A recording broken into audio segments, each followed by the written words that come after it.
बाबु नानीहरू पहिला हामी यो कलियुगकी नारी पुरुषलाई नै प्रेग्नेन्ट बनाएको यो भिडियो हेरौँ अनि यसको फन्नी कमेन्ट पढौँ ल।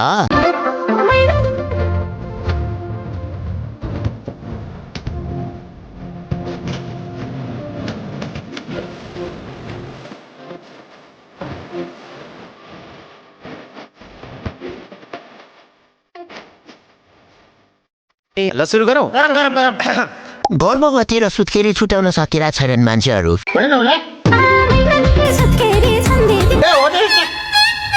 ससुर बुवा अहिले ज्वाइँको हरकत देखेर कोमामा पुग्यो होलान्।